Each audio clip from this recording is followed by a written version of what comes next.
Since the year 1970, February has been known as Black History Month. The annual observance originated in the United States and was first proposed by students at Kent State University. The month is now recognized by other countries, including Canada, the United Kingdom, Ireland, and the Netherlands.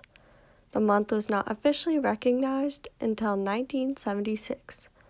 In honoring Black History Month, it is important to support Black-owned businesses and organizations, read literature by Black authors and about Black history, and support Black artists.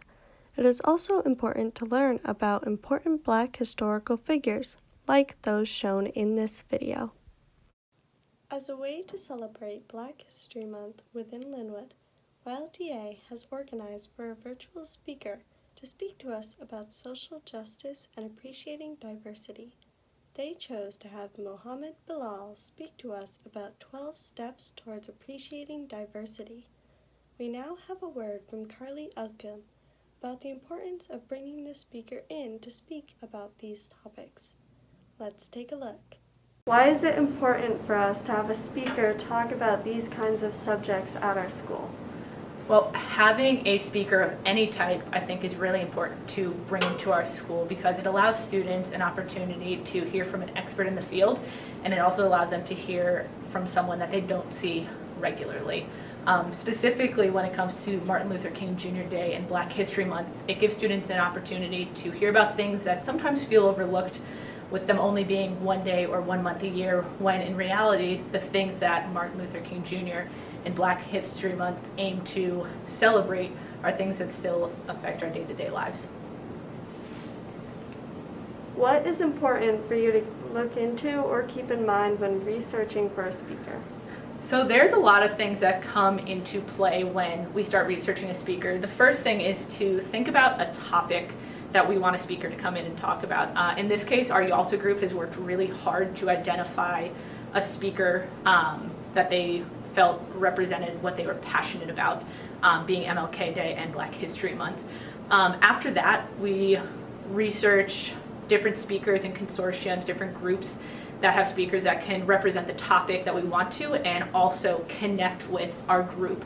Some speakers do better talking to colleges or adults, while other speakers do better talking to teenagers or middle schoolers. So we want to make sure that they fit our audience. The last piece that we want to make sure that we consider are finances. Specifically when we were looking at speakers for MLK Day and Black History Month, there is a ton of really high-level, high-quality speakers, but considering we are a public school, Oprah was not going to be an appropriate choice for us. So what does Black History Month mean to you?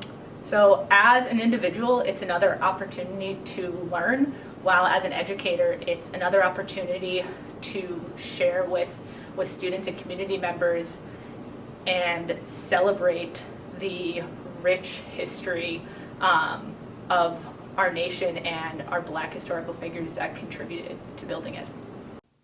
Mohammed Bilal will be speaking to us virtually on Thursday, February 18th. In relation to Black History Month, it is important to learn about recent events in the journey to achieve true justice in our country. Since late May and early June, millions of people have marched and participated in protests against the government in hopes of achieving justice worldwide. The peak of these protests was on June 6th, with over 500 different Black Lives Matter protests in one day. Since then, the amount of protests has significantly lessened, but the movement is still going strong to this day. One question that many people have been asking about these protests is, what have they actually done? Many cities across the United States have cut funding from their police departments and redirected that money to other important areas of the cities. 31 American cities have banned the use of chokeholds by law enforcement. Many monuments honoring Confederate leaders and slave owners have been removed. There have also been significant movements in entertainment and pop culture, including the Washington football team changing their previously racist name, and white actresses have been stepping down from voicing biracial characters in animated television shows to encourage representation of Black actresses instead. And this isn't even close to all of the achievements Black Lives Matter protests have had. During this Black History Month, we should all be learning about, reading about, and supporting diversity and justice in our community, our country, and even the whole world. It takes every one of us to make a difference in our future.